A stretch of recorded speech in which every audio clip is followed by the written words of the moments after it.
দেহের মধ্যে সাত্বিক ভাব আসছে না কেন? ভিতরে যে অপরাধ আছে, হ্যাঁ, 10 প্রকার নাম অপরাধ, 64 প্রকার সেবা অপরাধ। এই মুখে নাম নিয়ে কারো চরণে হাত দিতে নাই, এটা নাম অপরাধের মধ্যে পড়ে। নামকে ছোট করে দিয়ে কথা কীর্তন করা নাম অপরাধের মধ্যে পড়ে। নামকে খাটো করে দিয়ে বিভিন্ন লীলা দেখানো, এগুলো রসাভাস অপরাধের মধ্যে পড়ে। আপনি বলতে পারেন নামের মাহাত্ম্য, বলতে পারেন কথা, যদি আপনি এতই বলতে চান নামের মাহাত্ম্য বলতে পারেন, অন্য কিছু না। নাম সবার উপরে,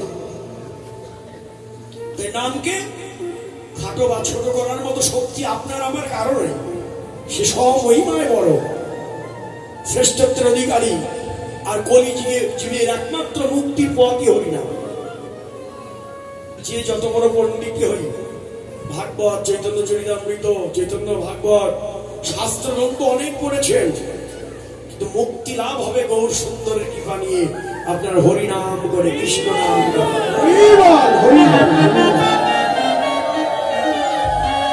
হরের নাম হইব কেবলম, বলেও নাস্তেব নাস্তেব নাস্তেব গতিরন্যথা।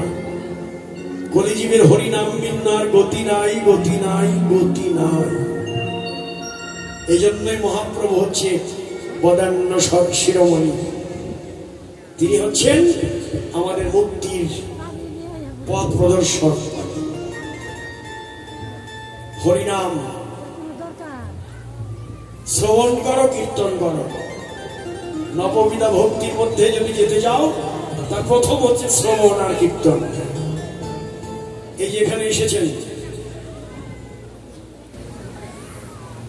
শ্রবণ করছেন, এখানে না আসলে কি হতো? তাহলে প্রথম 1 নাম্বার কি? সাধু সঙ্গ হইতে হয় শ্রবণ ও কীর্তন। সাধু সঙ্গে না আসলে কি শুনতে পারতাম? এই যে আপনারা পাগলের মতো ছুটে এসেছেন ঝড় বৃষ্টি উপেক্ষা করে, এই ভক্ত সঙ্গে না এলে কি আজকে এই কৃষ্ণ কথা শোনার ভাগ্য হতো? এই জন্য শাস্ত্র বলল, প্রথম হলো সাধু সঙ্গ হইতে হয় শ্রবণ ও কীর্তন। সাধন ভক্তে হয় সর্ব অনর্থ নিবর্তন। অনর্থ নিবৃত্তি হলে ভক্তে নিষ্ঠা হয়, নিষ্ঠা হতে শ্রবণত্বে রুচি উপজয়। রুচি, আপনার রুচি নাই, এখানে আসার দরকার নেই। নামে রুচি, জীবে দয়া, বৈষ্ণব সেবন, ইহা হতে ধর্ম নাই, শোনো সনাতন। মহাপ্রভু সনাতন গোস্বামীকে বললেন নামে রুচি থাকতে হবে। এই আজকে আপনি এখানে এসেছেন, রুচি নিয়ে এসেছেন। হ্যাঁ, রুচি হতে হয় জীবের আসক্তি প্রচুর, নামের প্রতি আসক্তি জন্মাবে। রুচি হতে হয় জীবের আসক্তি প্রচুর, আসক্তি হইতে জন্মে কৃষ্ণে বৃত্তাঙ্কুর।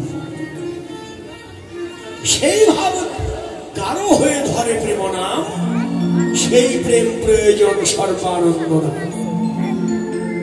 দেখেন তো, সে প্রেমের অঙ্কুর উৎপত্তি কোথায়? সাধু সঙ্গ হতে। এজন্যই আপনারা ছুটেন, কোথায় গেলে সাধু সঙ্গ হবে, কোথায় গেলে ভক্ত সঙ্গ পাবো। এই হচ্ছে এখানে আসার কারণ। কৃষ্ণ প্রেমের উৎপত্তি স্থল সাধু সঙ্গ। অনুরাগ, মুখে মুখে অনুরাগ দেখালে হবে না। আমি বড় পণ্ডিত, আমি বড় সাধক, আমি কেন ওখানে যাব? আমি তো সব পাণ্ডিত্য অর্জন করেছি। এই জায়গায় ডক্টরেট বসে আছে আমাদের ব্রাহ্মণ সন্তান, ভারতবর্ষ থেকে ডক্টরেট পাওয়া আমার নিখিল চক্রবর্তী। হ্যাঁ, ভারত সরকার থেকে ডক্টরেট উপাধি দিয়েছে। পণ্ডিত কিন্তু সে কম নয়, ডাবল MA পাস করা, ট্রিপল MA করছে ইংরেজিতে, বাংলায়, সংস্কৃতে। কই, সে তো আর অহংকার করে বসে থাকেনি। এরকম আপনারাও তো অনেক ধনীর ছেলে, বাড়িতে এসি লাগিয়ে আরামেই থাকতে পারতেন, থাকেননি তো? সব ত্যাগ করে ছুটে এসেছেন কেন? না, এভাবে একার সাধনা দিয়ে হবে না। যাই বৈষ্ণবের কাছে, যাই সাধুর কাছে, যাই সাধুর চরণে পড়ি, সব এলাও বরাবরই।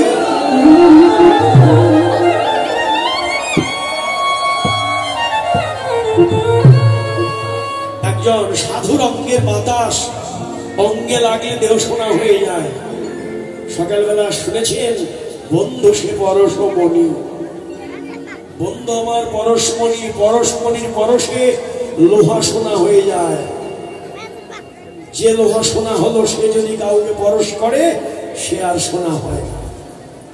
আর আমার গোবিন্দ এমন পরশমণি, ওই পরশমণির পরশে যে একবার সোনা হয়েছে সে যদি কাউকে পরশ করে সেও সোনা হয়ে যায়, সে যদি কাউকে পরশ করে সেও সোনা হয়ে যায়।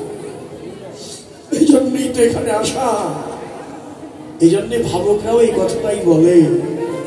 হ্যাঁ, ওরে শুনেছি সাধুর